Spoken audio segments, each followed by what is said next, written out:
Hi all, welcome to the CA classroom. In today's lecture, let us discuss part 2 of Negotiable Instrument Act. If you have not watched part 2, basic concepts of Negotiable Instrument Act, link is in description. Now let us quickly get started with part 2 and all the important concepts in Negotiable Instrument Act.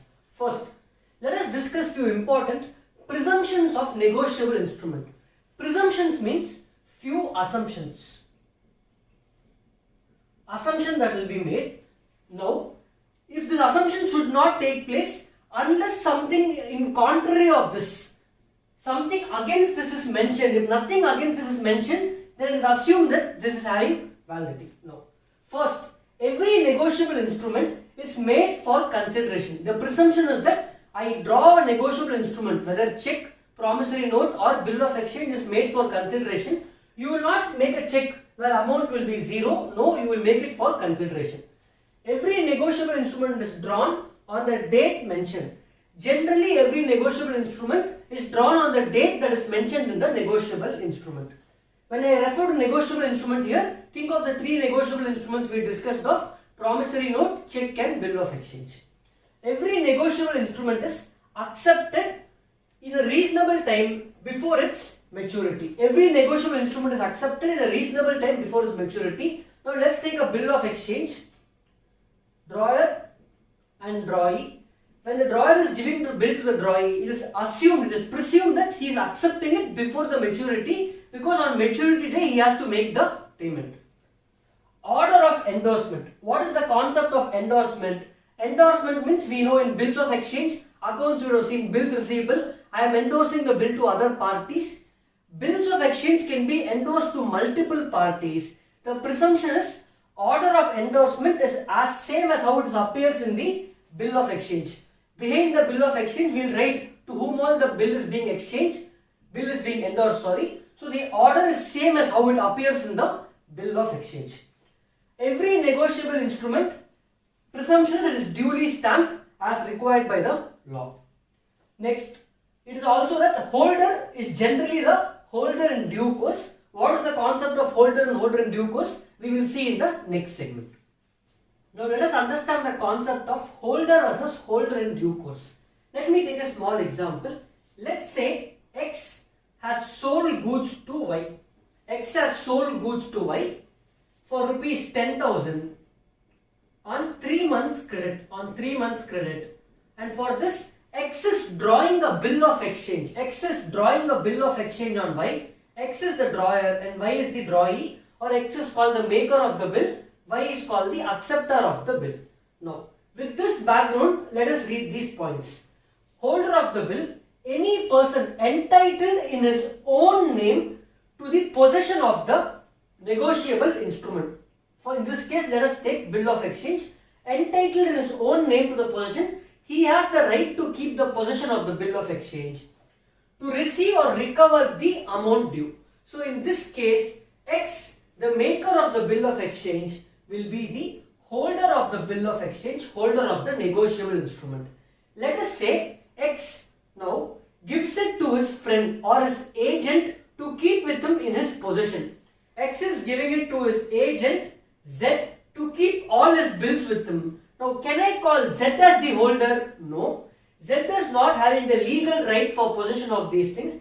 He is only keeping it on behalf, in custody on behalf of X. So Z is not entitled in his own name to keep the possession. So agent of the maker having the bill on behalf of custody of the maker will not be called holder.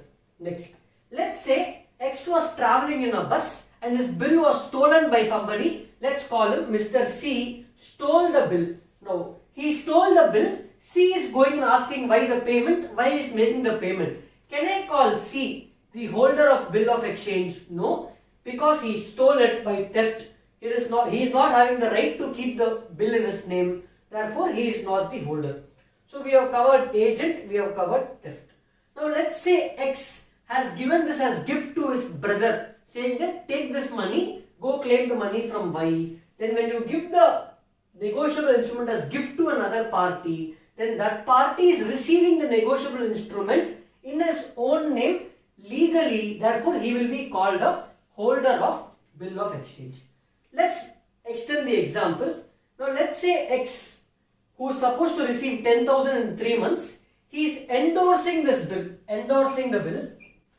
I am endorsing the bill to State Bank of India. Let us say I have to make a small 10,000 rupees loan payment to State Bank of India. So I am endorsing it to State Bank of India, asking State Bank of India to collect it from Y.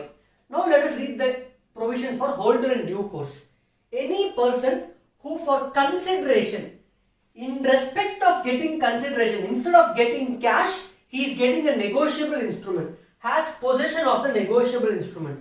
Instead of getting consideration, he is getting negotiable instrument. Here, State Bank of India, a person is a person for consideration has possession of negotiable instrument. He is the bearer of negotiable instrument here, or he is the payee here, because Y is going to make the payment to State Bank of India, payee, or it is endorsed. So, if you are receiving a negotiable instrument, either because you are the bearer of it, your name is mentioned, or your payee is going to be paid to you, or it is endorsed to you, then you are receiving such a negotiable instrument. Here State Bank of India is receiving it before the amount is payable, that is before the date of maturity, in good faith, that is there is no defect in the negotiable instrument. Meaning what? There should not be any forgery of signature. All the respective like stamp duty, whatever is required in law is properly present. Then you are saying there is no defect. If it is received in good faith before the maturity, then you will be called holder in due course. Here the payee, State Bank of India, will be called holder in due course because X has given he has endorsed the bill to State Bank of India. So this is the concept between holder versus holder in due course. Now let us understand few privileges of holder in due course. Before that, let me give you a small example for you to understand the concept. Let us say A has sold goods to B to the extent of 15,000 rupees. For this, A drew a bills receivable on B and B accepted the bill. So A is the maker of the bill and B is the acceptor of the bill. After 3 months, B will make the payment to any person who has this bill. Whoever claims it from B, he will make the payment. Similarly, let us say A has purchased some goods from C. A has purchased some goods from C for rupees 15,000, and instead of making the payment to C, instead of A making the payment to C, A has given this bill to C. A has given this bill to C, asking C to claim the money from B in 3 months. Now, we know the concept of endorsement. Bill can be endorsed any number of times. So let's say C has endorsed this bill to D and D has endorsed this bill to E. Let there be so many loops, it's okay. The final person who has the bill on the day of maturity, the payee to whom the amount has to be paid, will claim the money from the acceptor and he will make the payment to the acceptor. Sorry, acceptor will make the payment to the payee. Now, these transactions, in each case, D will be holder in due course, C will be holder in due course, and finally E is the holder in due course. Now, what are the privileges of holder in due course? Let us say during this chain, in any of the one case, there was any unlawful transaction or there was any fraud, then the acceptor of the bill cannot say to E, just because there was a fraud or unlawful transaction in the previous cycle, I will not make the payment to you.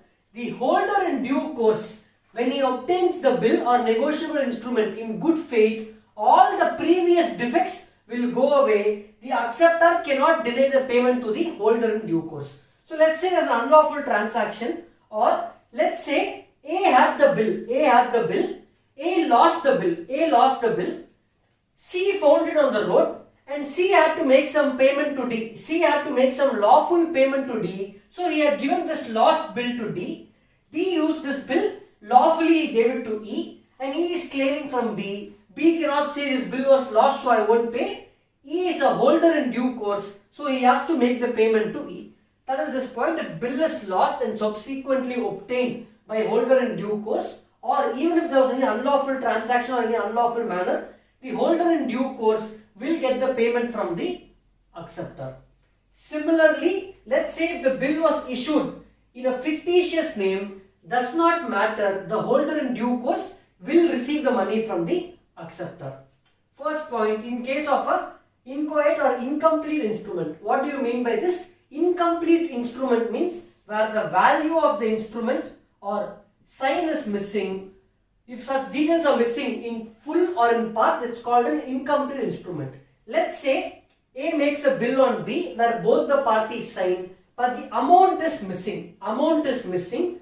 Bill is given to C, C gave it to D, D gave it to E. E is holder in due course. He is filling the amount and asking B to make the payment, which is within the limit of stamp duty. Then B has to make the payment to E.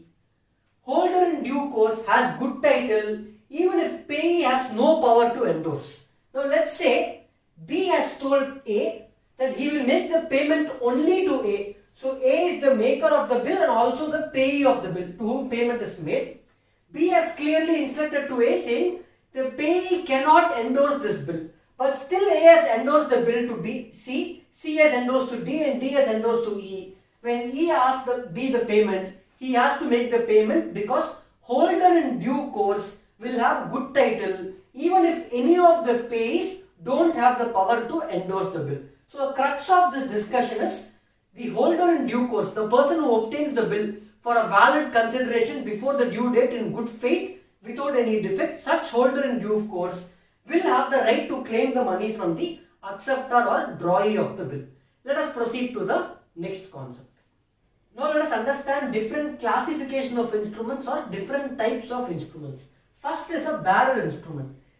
Think of this like a blank check where name of the payee to whom payment has to be done is blank, or it will be specified as bearer, meaning whoever has that instrument, payment will be made to that specified person.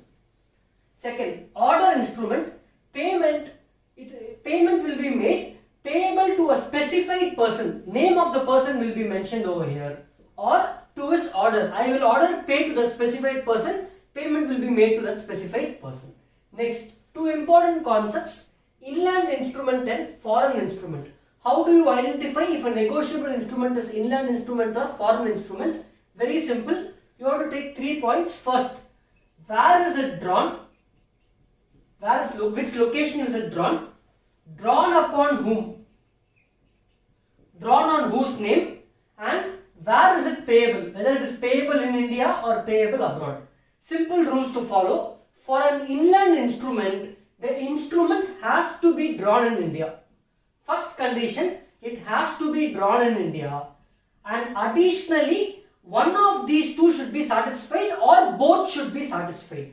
It should be drawn upon a person who is resident in India.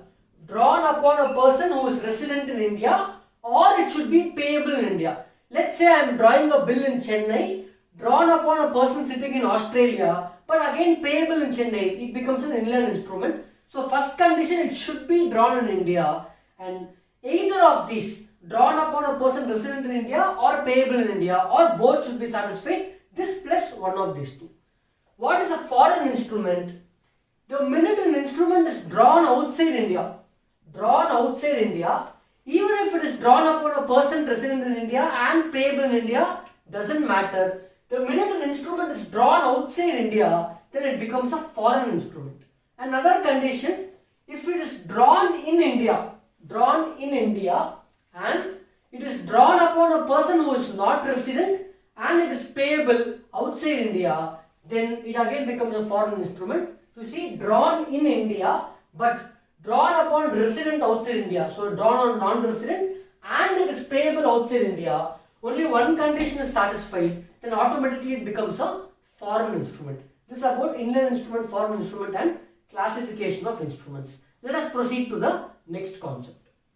Now let us understand few more different types of instruments. First is an inchoate instrument or inchoate bill, known as incomplete instrument, where let me take an example where the drawer of the bill or maker of the bill has signing and there is a stamp duty also. Even stamp duty is there, but the value is not there. Where an instrument where it is partially incomplete or completely incomplete is known as an inchoate bill. If no value is there, the drawer or maker is asking the drawee to fill the value by himself. Now there are two things over here. For each stamp duty, there is a limit of how much value can be filled. So let's say only rupees 5,000 can be filled. I am asking him to fill it for 3,000 and get the amount. But instead of 3,000, he is filling it as 5,000 and endorsing a bill to a new holder in due course. Now what happens if I am giving the bill to a holder in due course who got it through an incomplete bill, still he will have the right to recover the money because holder in due course gets a good faith.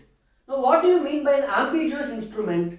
Ambiguous instrument can be a bill of exchange or a promissory note.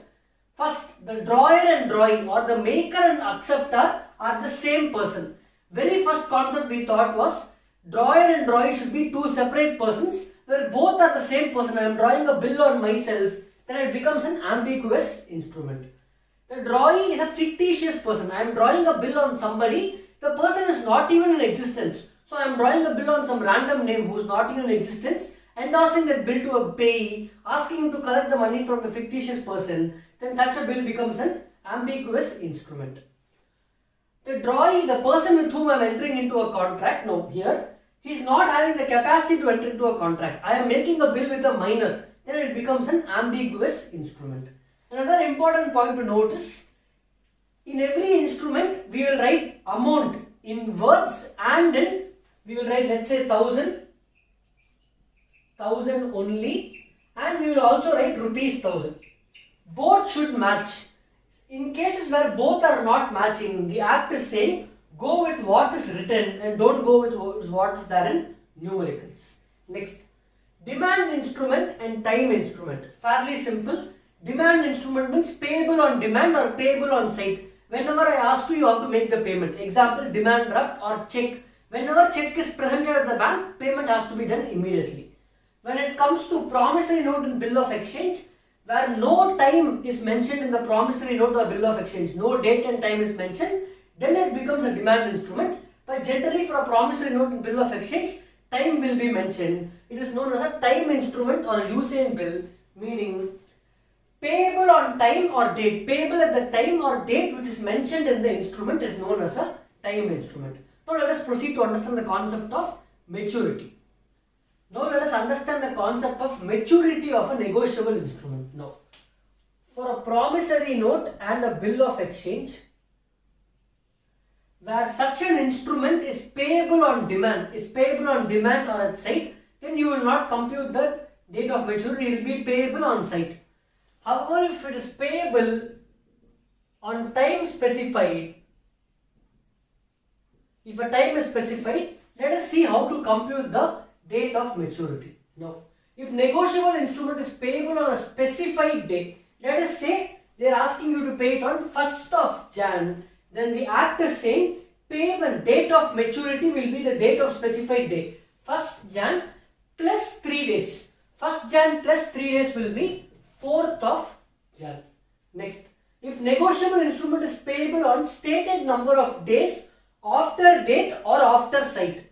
Now, what do you mean by negotiable instrument is payable on stated number of days after date? Now, date on which negotiable instrument is drawn. Let's say negotiable instrument is drawn on 10th of Jan. From that day, date on which it is drawn, plus number of days stated, 15 days, 13 days, 20 days, whatever days stated, plus another 3 days. Or negotiable instrument payable on stated number of days after sight. Payable on sight, whenever you should present it, on that day you will start counting. Then date on which negotiable instrument is presented plus number of days stated plus 3 days will be your date of maturity. Next, negotiable instrument is payable on stated number of months after date or sight. Again simple, corresponding date from relevant month from date of drawing the bill. Let me say negotiable instrument, they are saying 3 months period. So again let's say if it is drawn on 10th of Jan with 3 months period from the date of drawing 10th Jan, add 3 months, don't compute 90 days, blindly add 3 months. After Jan, Feb, March, April, it will be 10th of Feb, March, April, 10th of April, corresponding date of the relevant month. After 3 months, corresponding date of relevant month from the date of drawing plus stated months. So from the date of drawing 10th Jan plus stated months 3 months plus 3 days, 10th April plus 3 days will be 13th April. 11th, 12th, 13th April. Or negotiable instrument payable on stated number of months after sight. Whenever you present it, it is drawn on 10th, doesn't matter. When you are presenting from that day, compute 3 months. So corresponding date of relevant month from the date of presentation. Let's say I am presenting on 10th of May. Then from 10th May, compute 3 months. 3 months will be June, July, August. 10th August plus 3 days will be 13th of August. This one you compute date of maturity. Now, if the date of maturity is going to fall on a public holiday, then actual payment should be 1 day before the public holiday, 1 business day immediately preceding the public holiday. Generally, public holiday will already be announced, the date will be known, Independence Day, Sundays, etc. Then 1 day preceding preceding business day, payment has to be made. If date of maturity falls on emergency unforeseen holidays, for example, lockdown because of coronavirus, death of a politician, day is declared a holiday, emergency holidays, then immediately succeeding business day will be the date on which you have to make the payment. This is how we compute date of maturity for negotiable instrument. Let us proceed to the next concept.